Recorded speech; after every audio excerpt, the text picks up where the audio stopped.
nos llamó la atención que incluso en esta actualización de modelos y de nuestros pronósticos nos damos cuenta que en el 27 va a ser igual de difícil que la inflación llegue a su meta entre un 2 y 4%. ¿A quiénes beneficia el incremento del salario mínimo? Cerca del 10% de los ocupados ganan un salario mínimo. ¿Pero a quiénes termina perjudicando? A todos los 50 millones de colombianos. ¿Quiénes son los más impactados? Comercio, alojamiento y restaurantes, la industria manufacturera, las actividades inmobiliarias, salud y servicios públicos de agua y desechos.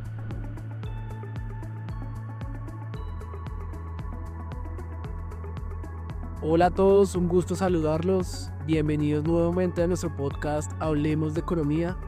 Un año nuevo, muchas noticias por discutir y por supuesto una buena energía que tenemos de parte de Investigaciones Económicas de Corfi que quisiéramos transmitirle a toda nuestra audiencia en este año que empieza, donde esperamos ver la remontada. El día de hoy me acompaña Julio Romero, nuestro gerente de análisis macro, y Fabián Osorio, el gerente de análisis sectorial, para tal vez una de las grandes preguntas que nos han hecho comenzando el año. Innegablemente estos primeros días del año han estado muy movidos en temas económicos, pero sin lugar a dudas el tema que más ha llamado la atención y que más nos ha pedido consulta es sobre el incremento del salario mínimo del 23% que se decretó el día 29 de diciembre, así de cierre de año del año pasado.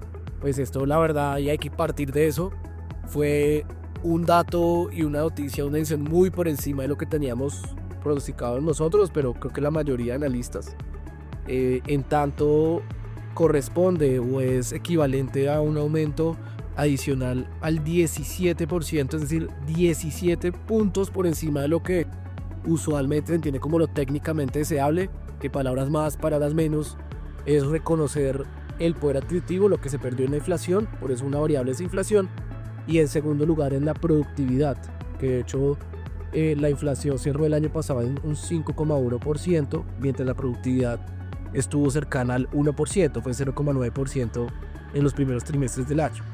Entonces, por supuesto, y creo que ha sido un tema de gran discusión internamente dentro del equipo de Corfi. Apenas se tomó esta decisión el 29 de diciembre, el equipo hizo actualización de pronósticos. Esto puede sonar como una buena noticia en la medida que cerca de 2 millones de hogares ven este beneficio, pero sin lugar a dudas el camino al infierno está hecho de buenas intenciones, y creo que acá es un caso donde aplica justamente este refrán, porque aunque algo que parece positivo en los ingresos de los hogares se puede traducir a temas muy negativos y cambios en los modelos macro y en los modelos de empleo que estamos pronosticando este año, y que es justamente lo que vamos a compartir con ustedes el día de hoy. Entonces yo quisiera comenzar, pues yo creo que sin lugar a dudas lo que más nos preocupa, y creo que el tema que inmediatamente hicimos una actualización, es el tema de los precios.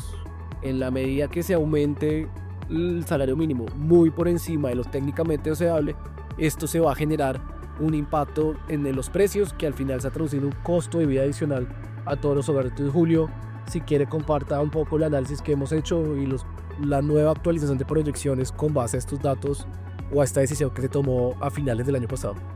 Sí, César, gracias. Un saludo a todos nuestros usuarios.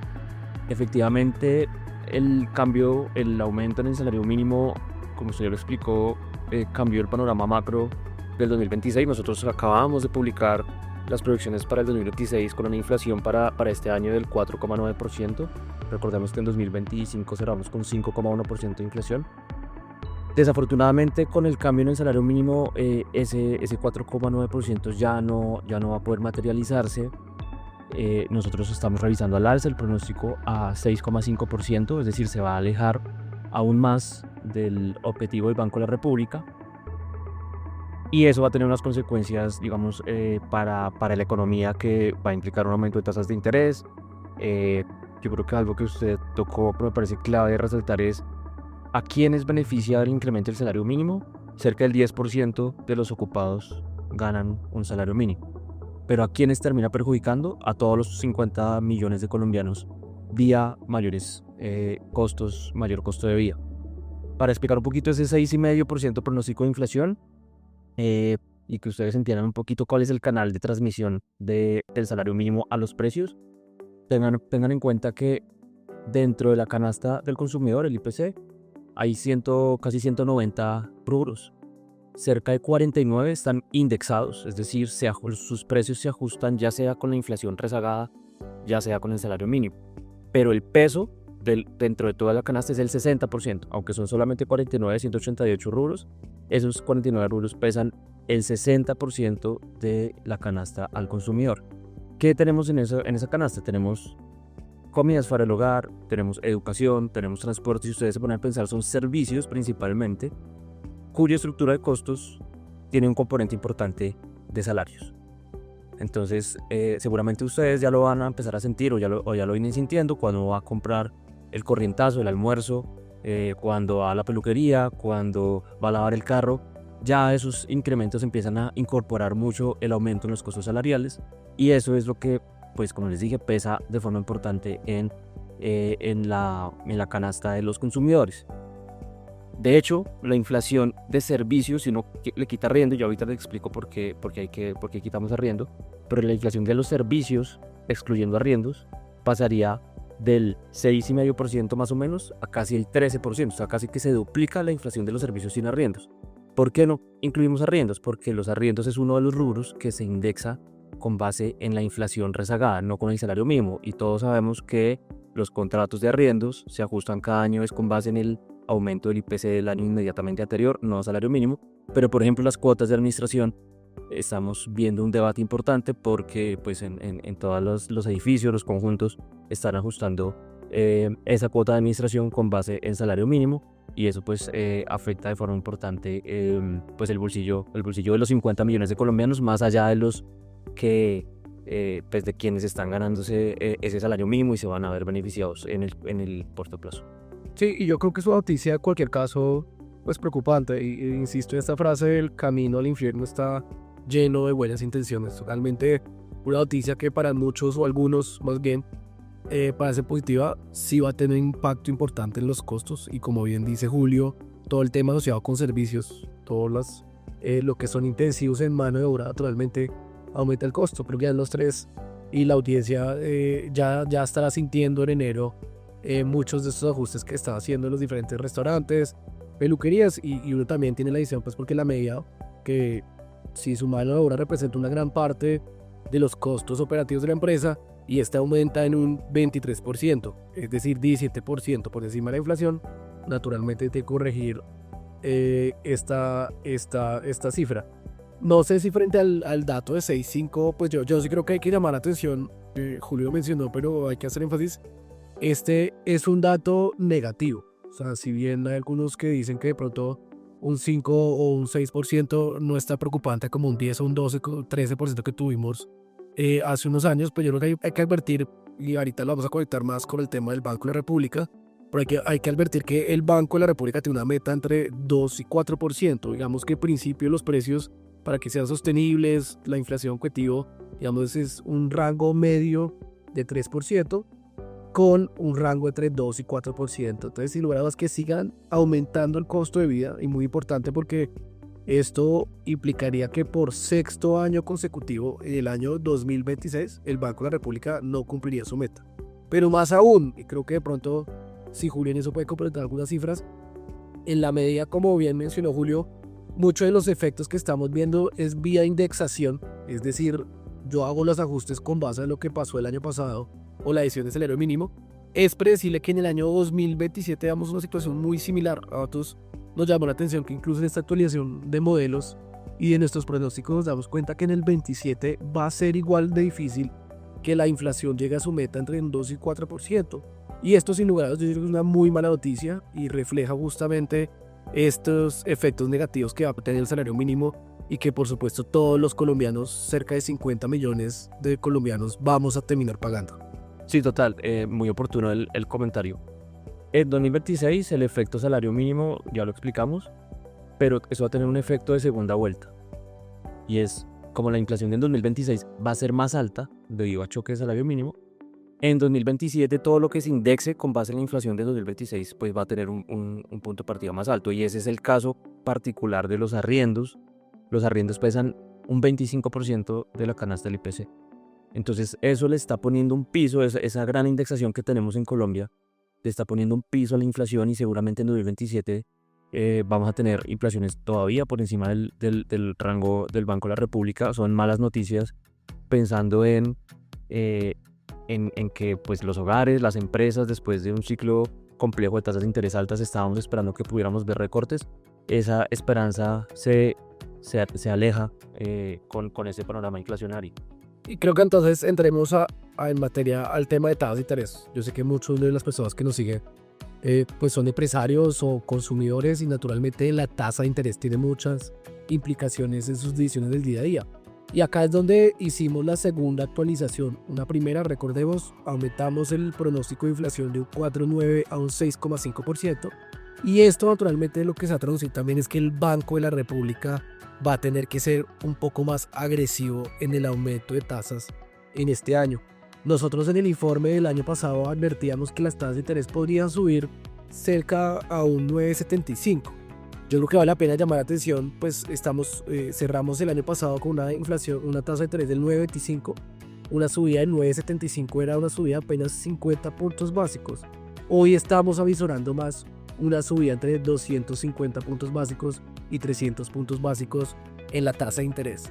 ¿Por qué? Porque naturalmente el propósito y el objetivo no solamente del Banco Central, sino de la política monetaria como está en la Constitución determinado, es que tiene que hacer lo posible para llevar la inflación a su meta. ¿Y cómo puede realizar esto? Es a través de subir las tasas de interés, que esto es lo que hace, y de pronto para los que no son expertos, lo que hace o lo que busca el Banco de la República con esto es que el consumo y algunos bienes que son muy dependientes de las tasas de interés pueda desacelerarse, y de esa manera las presiones atadas al consumo o atadas a las tasas de interés pues se desaceleren y se dejen de generar presiones adicionales de inflación. Tener unas tasas de interés nuevamente cercanas al 12% o al 11%, yo creo que es otra muy mala noticia. Al final, piénsenlo ustedes en la toma de decisión. Si ustedes van a tomar un crédito de vehículos, si ustedes van a tener un crédito de consumo, si ustedes están pensando en endeudarse para cualquier en una empresa para aumentar la inversión, pues naturalmente nos vamos a ir viendo afectados a un nivel de tasas que ya de por sí era alto. Un nivel de 9,25 como está actualmente relativo a otros pares es un nivel sustancialmente alto frente a lo que es la región, y el costo de financiamiento acompañado además por la incertidumbre fiscal y global y nacional, pues yo creo que es algo que el costo de endeudarnos y el costo de capital sigue siendo muy alto. Entonces pues no sé si usted, Julio, nos precisa pues cómo llegamos a este nivel, el rango que tenemos entre 250 puntos básicos y 300, y cuáles son las implicaciones que esto puede tener en materia económica. Exactamente, César. La consecuencia de tasas de interés más altas es quizás de las noticias más preocupantes, pensando en que Colombia viene en un ciclo de recuperación muy desbalanceado, basado en consumo y no tanto en inversión, y lo que necesita este país en ese momento es reactivar la inversión. Con tasas de interés altas, pues ese panorama se complica. Además de, digamos, el choque que se espera por el salario mínimo se va a trasladar sobre todo en expectativas de inflación. Y nosotros en Corfi venimos, digamos, resumiendo esto en que más que detrás de la inflación, el Banco de la República va por las expectativas de inflación al final. Esa es la muestra de credibilidad de un banquero central. Cuando él le pregunta a los poco más de 40 analistas cada mes cuánto esperan que sea la inflación a un mes, a 3 meses, a 12 meses, a 24 meses. Y esas expectativas de inflación empiezan a mostrar que ya el mercado está esperando que la inflación este año no esté por sexto año consecutivo, como lo decía César, dentro del rango meta, sino que se aleja. Ya estamos hablando de 6,5%, esto es más del doble de la meta de inflación. Es una muy mala noticia, y los miembros de la Junta del Banco de la República, por lo menos la mayoría que hemos visto que fue muy cautelosa en 2025 para no bajar tasas, ahora van a tener que, desafortunadamente, tomar una postura mucho más agresiva incrementando tasas. Y aquí hay una explicación que me pareció súper oportuna del gerente Leonardo Villar, precisamente en el foro de Corfi, eso fue a comienzos de diciembre, antes del salario mínimo, y él dedicó una parte de su intervención a explicar lo que pasó en Brasil. Esa tasa de inflación empezó a repuntar, y ante todo las expectativas de inflación repuntaron en un ambiente de preocupación por la situación fiscal de Brasil. Ese ambiente en que se cuestionó la credibilidad en la sostenibilidad de las cifras fiscales de Brasil y se cuestionó la credibilidad en la meta de inflación, obligó al Banco Central a responder de una manera muy dramática, subiendo las tasas de interés de una manera fuerte. Ya comenté que venían bajando más o menos paralelo a nosotros, 10.5%, y de golpe tuvieron que responder con un aumento muy fuerte y llevaron las tasas de interés al 15%, las tasas de interés del Banco Central hasta corto plazo a 15%, y ahí la han mantenido.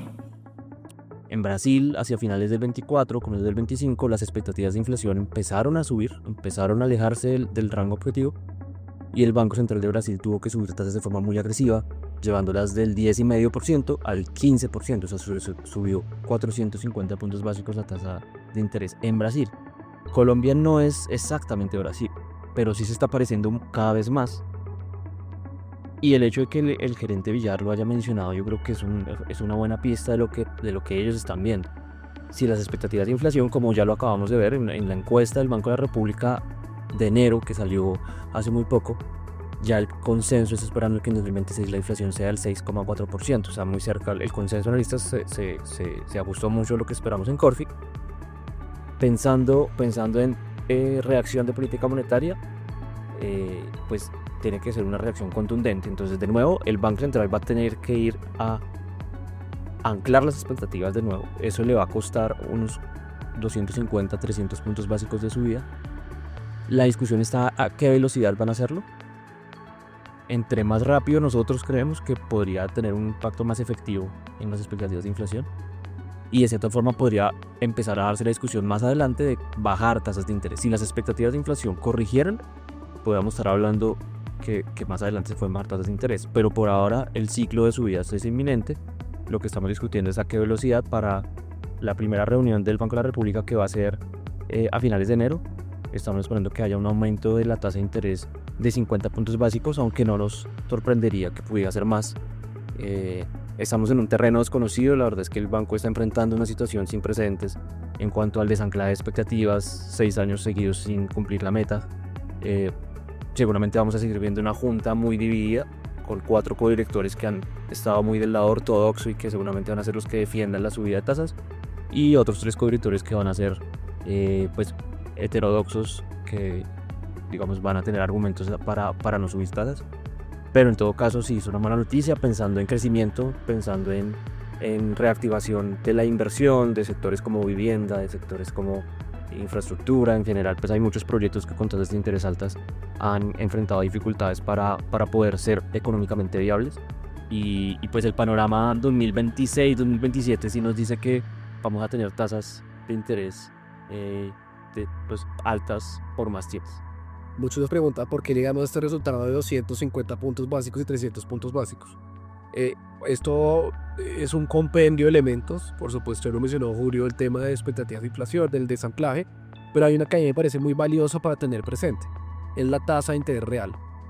La tasa de interés real es básicamente la diferencia entre cuánto es la tasa nominal versus cuánto, o quitándole el efecto inflacionario, para saber cuánto realmente yo estoy pagando en tasa de interés. Entonces, en el caso, lo que estamos viendo hoy en día es una tasa de interés nominal del 9.25, que le quitamos o le descontamos una inflación cercana al 5%. Esto nos da una tasa de interés real más o menos cercana al 4%.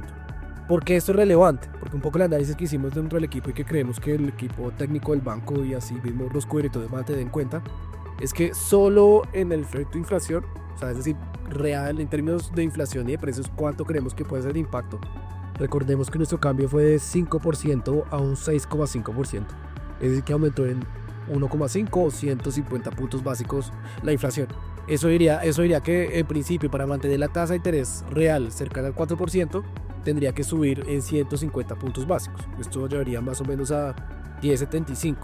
¿Por qué nosotros creemos que puede haber espacio y porque incluso va a subir aún más el Banco de la República la tasa? Porque incluso ya observábamos en diciembre y antes de esta discusión de salario mínimo, que la tasa de interés real no era lo suficientemente contractiva para contraer la demanda y de tal manera bajar los precios. Seguíamos viendo que las presiones inflacionarias se mantenían. Entonces el supuesto, o uno de los supuestos que tenemos detrás de esto es que aparte del ajuste natural que se tendría que hacer vía costos, tiene que haber una política un poco más contractiva y tal como lo dijo el gerente de la red del banco en nuestro evento, y en general los diferentes codirectores han dicho que la tasa de interés real actual no es lo suficientemente contractiva. Esto es lo que nos lleva a ese resultado, que pues es un tema un poco técnico, pero sí muchos lo preguntan de cómo llegamos a este nuevo escenario un poco más alto de los 150 puntos básicos que uno pensaría inicialmente, y creo que esto es muy relevante para que ustedes en sus discusiones internas lo puedan tener. Clave lo que está diciendo César de cómo llegamos al 11,75% de tasas de interés que esperamos. Estamos esperando que la tasa real sea más alta del 4% en la que estuvo todo el 2025 sin lograr que las expectativas sean claras. Entonces estamos esperando una tasa real del 5% como medida necesaria para intentar reversar las expectativas. Y antes digamos de pasar al tema de mercado laboral, creo que es importante plantear este tema, y es: el Banco de la República tiene una herramienta que es su tasa de interés para desalentar el consumo, las presiones de demanda. El tema es que la inflación, como lo dijimos al comienzo, está muy presionada por la indexación. Entonces, por ejemplo, ¿cuál es la labor o cuál es el impacto de la tasa de interés en arriendos? ¿Cuál es el impacto de la tasa de interés en salarios? Es muy limitado. Realmente el margen que tiene la tasa de interés para desacelerar la inflación es en bienes, por ejemplo, transables, en la demanda de vehículos, de electrodomésticos, bienes que se adquieren sobre todo con deuda, pero eso pesa menos de los bienes indexados. Entonces el marco tiene que ser muy contractivo precisamente para poder que ese componente, que sí es muy sensible a tasas de interés, pueda compensar toda la presión que estamos viendo en indexación. Y digamos, un tema que estamos estudiando aquí en el equipo y que esperamos próximamente contarles a todos es qué está pasando con el consumo, porque es un consumo que es el que está liderando la reactivación económica y que, a pesar de las tasas de interés altas, sigue creciendo. No hay evidencia de que ese consumo esté siendo por mayor apalancamiento, por mayor crédito bancario. Puede estar muy influenciado por remesas, puede estar muy influenciado por la bonanza cafetera, pues digamos, en los componentes que están impulsando el consumo de los hogares y que quizás no son tan vulnerables o sensibles a la tasa de interés, y que hace más difícil y compleja la labor del Banco de la República en este momento. Y creo que esto nos lleva justamente entonces al tema de empleo, y entonces ahora abordaremos en los análisis que hemos hecho preliminares del impacto de empleo. Yo digo que la tercera variable que vemos un impacto claro de este aumento desproporcionado del salario mínimo es el empleo, que vale la pena. Nosotros el año pasado hicimos varios informes cuyo título era Descifrando el mercado laboral, porque creo que con excepción de 4 o 5 meses la tasa de desempleo se ubicó en los mínimos históricos el año pasado, y ahí tenemos algunas hipótesis validadas, no validadas, pero digamos hipótesis de cómo se puede justificar este dato tan bajo de desempleo. Pero sin lugar a dudas, el aumento de un incremento del 23% del salario mínimo da indicios de que el impacto más notable ya en términos de la calidad de vida, los ingresos, puede ser a través del empleo. En la medida que muchos empresarios, en la medida en particular, dado que más del 90% de las empresas son pequeñas y medianas empresas y muchas intensivas de servicios, como ya le hemos venido indicando, pues va a tener muchas dificultades de poder pagar el salario mínimo, y de tal manera pues puede ya tomar la decisión, bien sea de despedir o de pasar a las personas a la informalidad, o de tomar este tipo de decisiones que son lo que la literatura, de acá no estamos hablando como de opinión personal, en general la mayoría de trabajos académicos en Colombia son unos muy buenos del Banco de la República, han demostrado cómo los aumentos desproporcionados del salario mínimo por encima de las reglas técnicamente deseables llevan o conducen a un mayor nivel de desempleo o un mayor nivel de informalidad, que es el paso natural ante estas medidas. Pero me gustaría que compartiéramos los análisis que hicimos del tema sectorial. Yo creo que es como la primera aproximación que hicimos a este fenómeno. Un saludo a todas las personas que nos están viendo. Claro, mayor desempleo, informalidad, pero también esos estudios muestran que pueden incentivar la automatización en el corto o mediano plazo si los costos laborales aumentan. Las empresas tienen los costos, diferentes costos, y un aumento del 23% del salario mínimo sin duda alguna presiona los costos laborales y reduce sus márgenes, y eso los lleva a tomar decisiones sobre las personas que ganan ese salario mínimo. Pero los impactos de esas empresas o los impactos sobre esos sectores son heterogéneos, son diferentes y dependen de varias cosas. Lo primero es el grado de formalidad. No es lo mismo, por ejemplo, un sector como el agropecuario que tiene una tasa de formalidad menor al 50% o la administración pública que tiene una alta tasa de formalidad. ¿Y por qué es importante hablar de formalidad? Porque son los empleados formales o son las empresas formales las que están sujetas de esta regulación. Ahorita Julio hablaba de quiénes impactan o quiénes benefician el aumento del salario mínimo, y un dato importante es que más de la mitad de los trabajadores en Colombia son informales y no están sujetos a esa regulación. Y más aún, el 70% de los trabajadores informales ganan menos de un salario mínimo. Entonces a ellos no les va a impactar esta medida. Entonces vámonos a los formales, donde más de entre 4 y 5 empleados de cada 10 son formales en Colombia. Ahorita hablaba de una cifra de 2 millones de hogares, algunos que uno ya establece como un margen de 100.000 o menos 100.000 o más 100.000 al salario mínimo. Eso puede llegar al 33%, pero en general incluso Fácil, el 33% es de los formales. de los formales que gana entre 1 y 1,5 salarios mínimos. No, entre 1 y 1.5 salarios mínimos es más o menos el 50%. Alrededor del salario mínimo, no exactamente el salario mínimo, es 1 de cada 3 formados. Y esos son más de 3 millones, entre 3 y 4 millones de trabajadores formales. A ellos son los que les va a impactar el aumento del salario mínimo. Entonces es importante tener en cuenta ese segundo indicador, que es la comprensión salarial. ¿Qué porcentaje de personas recibe salario mínimo? Y por ejemplo, ahorita hablamos de agro, que es un sector predominantemente informal. Pero en el agro, el 60% de los trabajadores formales ganan alrededor de un salario mínimo. Entonces hay que tener estas variables en cuenta. Y la tercera variable importante para tener en cuenta son las empresas. César lo mencionaba bien, el 90% de las empresas son pequeñas o microempresas, y esas empresas son las que más se enfrentan problemas para ajustar sus costos o para hacer un ajuste frente a este aumento de los costos salariales. Son las que más, esto lo decimos nosotros, lo dice la literatura, creo que no hay ningún debate al respecto, y hay que ver en qué sectores son más predominantes los empleados formales en esas pequeñas y microempresas.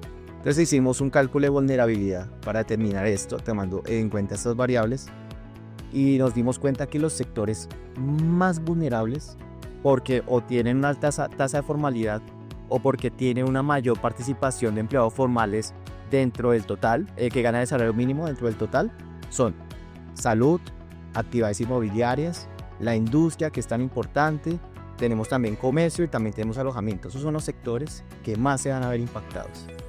Por otro lado, sectores que también se van a ver impactados, de pronto no en la mayor medida como estos que acabo de mencionar, son el agropecuario, porque como se lo mencioné, es un sector que, si bien es informal, la mayor parte de los empleados formales ganan alrededor de un salario mínimo. O la administración pública, que es un sector en el cual menos del 20% de los trabajadores formales ganan alrededor de un mínimo, pero es un sector que es predominantemente formal. Y para cerrar, creo que el sector que menos vulnerabilidad tiene, y no quiero decir que no sea vulnerable, simplemente que tenga menos vulnerabilidad, es minas y canteras, porque es un sector en el cual la mayor parte de los empleados gana más de un salario mínimo, los empleados formales, y es un sector que también es predominantemente informal. Al final, a la larga, creo que la conclusión es: esto va a impactar a todos los sectores, pero no todos los sectores reciben el mismo impacto. Y eso hay que tener en cuenta a la hora de tomar decisiones de política pública. Por ejemplo, si yo quiero hacer política pública para un sector, ¿a quién favorezco y a quién no? Bueno, Fabián, yo creo que muy relevante es lo que nos ha preguntado mucho, y en particular los temas sectoriales. Creo que una de las conclusiones relevantes del estudio que hicimos es que, con la excepción de minas de energía, que es un sector intensivo en capital, más no en mano de obra, casi que todas las actividades económicas del país se verían afectadas por este salario mínimo, ¿cierto? Sí, sin duda alguna. Nosotros analizamos 20 actividades, 19 de ellas se ven impactadas fuertemente por este aumento de salario mínimo. La excepción, como bien lo decía usted, es minas y canteras. ¿Quiénes son los más impactados? Comercio, alojamiento y restaurantes, la industria manufacturera, las actividades inmobiliarias, salud y servicios públicos de agua y desechos. Pero cuando uno mira, sale un poquito de esos sectores, encontramos, por ejemplo, servicio doméstico, agropecuario y construcción, que tendría un impacto menor a estos que acabo de mencionar, pero igual considerable, significativo. Bueno, pues yo creo que este es un espacio que queríamos mostrar justamente el impacto que puede tener el desproporcionado aumento del salario mínimo en un 23%. A aquellos que nos siguen y a aquellos amigos que de pronto celebraron la noticia al cierre del año pasado, repitan esa frase: el camino al infierno está pavimentado de buenas intenciones. Y si bien esto puede sonar como una medida que ayuda a una cantidad de gente importante, 2 o 3 millones de personas, lo cierto es que detrás de esto, como bien ya indicó Julio y Fabián, pues tenemos un aumento del costo de vida. La inflación, recordemos, de este año está pronosticada en un 6,5% e incluso ese escenario luce conservador a la luz del impacto que puede tener los temas indexados. Segundo, unas mayores tasas de interés, el costo de financiamiento, la inversión va a seguir rezagada. Si ustedes tenían intención de comprar vivienda, comprar vehículos a través de un crédito, naturalmente esto se va a reflejar en un incremento de las tasas de interés. Y por último, que aunque suena un tema muy numérico, es un tema de la vida del día a día. Si usted trabaja en el sector constructor, si usted trabaja en el sector inmobiliario, si usted trabaja en el sector servicios, pues naturalmente esta decisión va a implicar muchos riesgos y ustedes cada vez, las empresas donde trabajan o son parte o son dueños, pues va a tener muchos retos relevantes en esta nueva realidad económica del 2026. Pues la idea de este podcast de inicio de año era justamente abordar ese tema tan retador.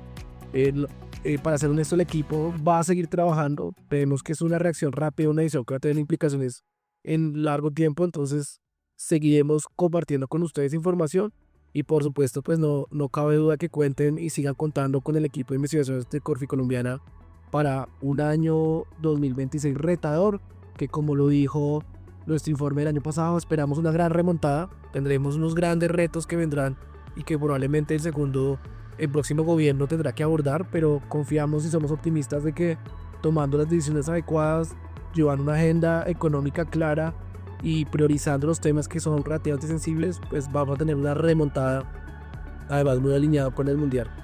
No sé si hay algo más por aportar o ya damos por terminada esta charla. Simplemente algo para aportar lo que mencionaba Julio, y es el aumento de los costos salariales igual va a comprimir los márgenes de las empresas y eso va a llevar a que tengan menos recursos para invertir, y esto va a generar este círculo vicioso de mayor consumo, menos inversión, y necesitamos, como bien decía Julio, revertir esto para ir por la remontada. Sí, para cerrar también con ese tono, yo creo que las empresas igual van a tener que reajustar su estructura de costos. Al final este incremento desproporcional al salario mínimo puede acelerar la optimización en la medida de lo posible de muchos sectores, de pronto reemplazar parte de sus operaciones con mayor tecnología, con inteligencia artificial. Esto al final pues va a generar varios efectos que vamos a ir viendo y que nosotros estaremos pues aquí dispuestos para poder ofrecerles los mejores análisis sobre las consecuencias que vayamos estimando. Bueno, muchas gracias y espero que sigan en contacto y nos sigan viendo en nuestro podcast Hablemos de Economía.